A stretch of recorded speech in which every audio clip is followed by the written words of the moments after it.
Di zaman akhir ini atau di akhir zaman ini, banyak yang mencari tentang jati diri dengan berbagai macam cara. Bila kita mau mengenal jati diri, sebelum kita mau mengenal jati diri, lebih dulu kita mengenal tubuh ini atau badan ini terbentuk dari apa? Dari mana diciptakan? Dari mana terbentuknya tubuh atau batang tubuh kita ini? Apa yang menyebabkan tubuh kita ini bisa bergerak?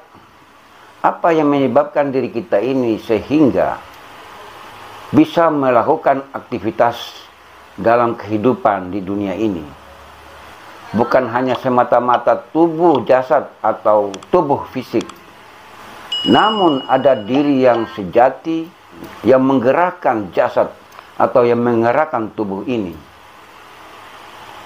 Dan bila diri yang sejati sudah berpisah dengan diri atau tubuh jasad ini, maka jasad akan menjadi binasa, tubuh akan menjadi hancur, dan akan kembali ke asalnya masing-masing.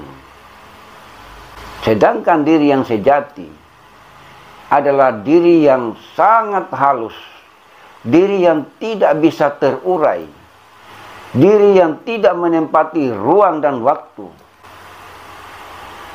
Karena diri yang sejati adalah diri yang sangat halus, adalah diri yang maha hidup,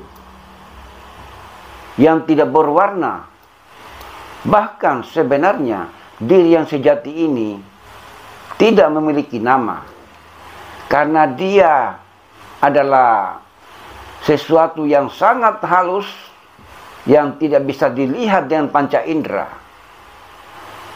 Bahkan dengan cara apapun tidak akan bisa diketahui tentang diri yang sejati ini, diri yang menggerakkan tubuh ini sehingga diri ini bisa beraktivitas, menjalani hidup di dunia ini. Lalu bagaimana caranya untuk kita bisa mengenal dan mengetahui diri yang sejati? Untuk bisa mengenal diri yang sejati adalah dengan cara harus bisa mengendalikan emosi, harus bisa mengontrol perasaan yang bersifat duniawi, seperti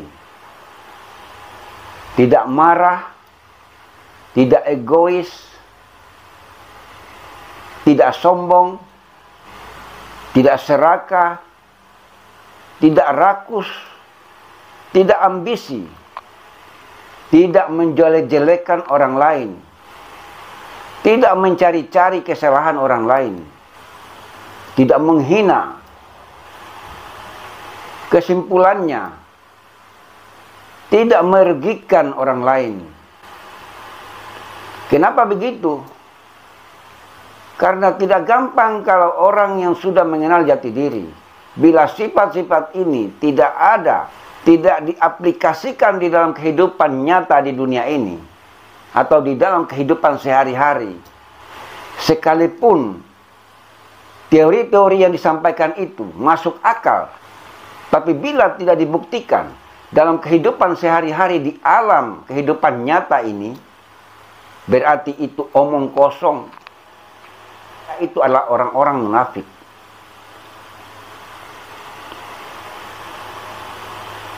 Jadi tidak gampang, saudaraku.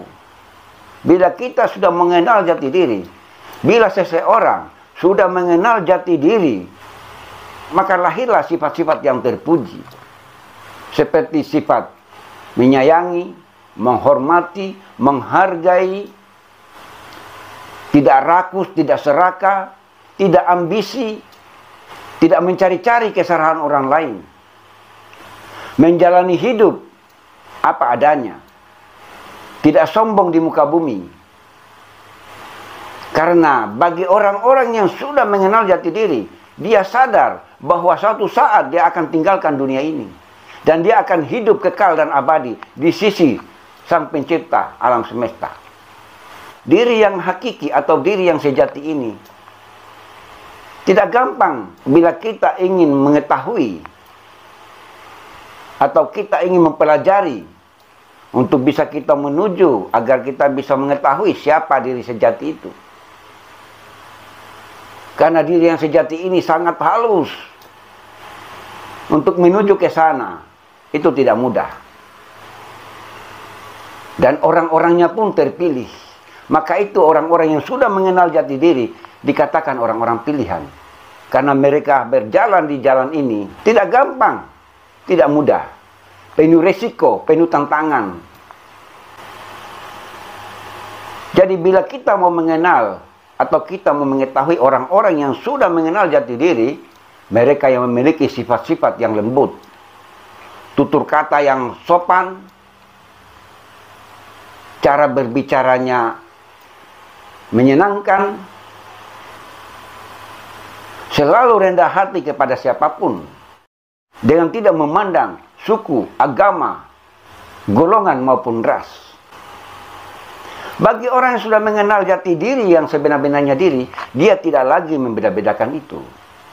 Karena dia telah menyadari bahwa sebenarnya di dunia ini hanya sementara. Ada kehidupan yang selanjutnya, yaitu kehidupan yang kekal.